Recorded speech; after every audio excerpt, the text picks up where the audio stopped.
For video number 4, we're going to go over the fuel system. This is very important. You want to check, and this is a 4-stroke, so it does not require any mix of oil and fuel. You do want to check inside your fuel tank to make sure. This one you can't actually see too well. You can kind of rock it back and forth and hear and listen for fuel. And I'm not hearing much here, so I would not want to take off on a long ride with, there you can see it splash a little bit, with little to no fuel. I want to make sure that my fuel tank has enough fuel to get me where I'm going on my ride. So we're going to add some fuel. I want to go back to the throttle limiter here for a second and show that this nut has been screwed down to put a little bit of a limit on the throttle. You know, as we start riding, we want to start off with a low amount of throttle, and then we can adjust higher as we become more skilled and more experienced. We're going to look at the fuel lines.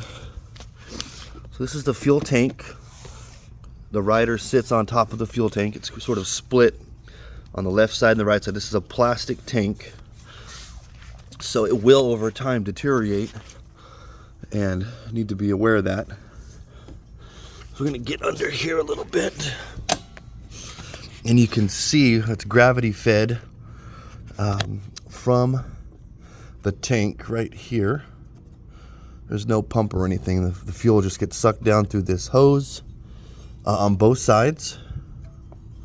So you've got 2 fuel lines come at the bottom of each side of the tank, and then it meets at this sort of joint here, goes into one fuel. And if you can see here, there's it almost looks like a little plastic crystal, and what it is a fuel filter. So right in here you can see that there's a fuel filter, and you want to make sure that all of these fuel lines are connected properly. There's a little fuel, there it is there, little fuel in that filter. So after it goes through that filter, it will run the fuel line to the other side to this valve. There's a fuel valve here. It's important to keep this off when you're not riding, otherwise fuel will leak into the engine. So it goes to this. You want to turn this on in order to ride the vehicle. And then the fuel line here goes into a carburetor. This is all California Carb compliant.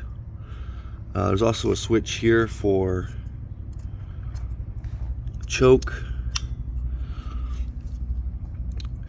And here you have an area where the fuel can be drained. So if you're going to store this for a long time, any excess fuel that you find in here, you'll want to drain that out, and then also make sure that it's off. But today we're going to ride, so we have it on.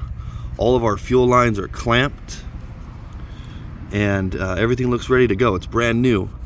But as the motorcycle gets older, you want to check these fuel lines, or if you're out riding and one pops off, you want to know how to put it back together so you can get home.